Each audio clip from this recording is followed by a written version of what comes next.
So, Mr. President, tonight Donald Trump will address the nation before a joint session of Congress. This will be the 5th time Donald Trump speaks from the House chamber, and by now, the American people know just what to expect. They can expect Donald Trump to launch a deluge of mistruths and falsehoods.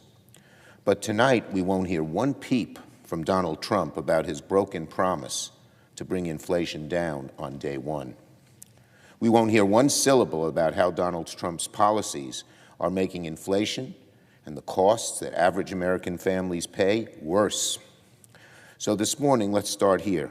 Let's start about that here, starting with tariffs. Last night, for the first time in decades, the President of the United States imposed 25% tariffs on nearly all goods coming from Canada and Mexico. What does this mean for the American people? What do Donald Trump's tariffs mean for the American people? They're going to pay more. Everyday costs are about to become more expensive. It means, according to the CEO of Target, to take one example, consumers could see higher prices within days. This is not something 6 months out.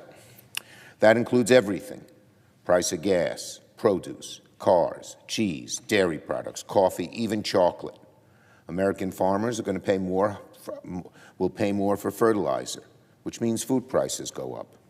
New furniture will become more expensive as Canada is a major supplier of lumber. Refrigerators, washers, microwaves, laptops, smartphones, clothing, shoes, all will likely see increases. Hold on to your hat, Mr. and Mrs. America. When you bring it all together, the average U.S. household could see $2,000 in increased expenses a year. And that's a conservative estimate. Let me repeat that. The average American family, $2,000 more out of their pockets, their hard-earned dollars that they're struggling to stretch. And now another added increase, all that didn't have to happen because Donald Trump is imposing tariffs on Canada and Mexico.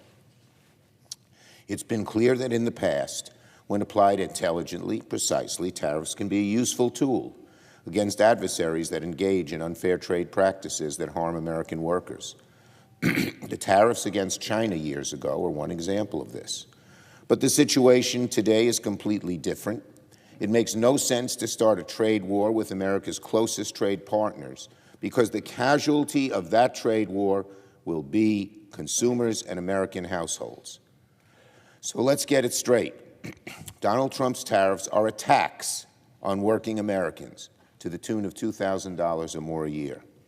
Why are they doing this? Why are they doing this? Well, he says fentanyl, but less than 1% of the fentanyl that comes into the country comes from Canada. It's one of the ways they can close that budget hole when they take huge tax breaks for billionaires. This is another place where Donald Trump and the Republicans are raising your costs so they can cut taxes for billionaires. It's unbelievable. I don't think this is going to be seen very positively by the American people.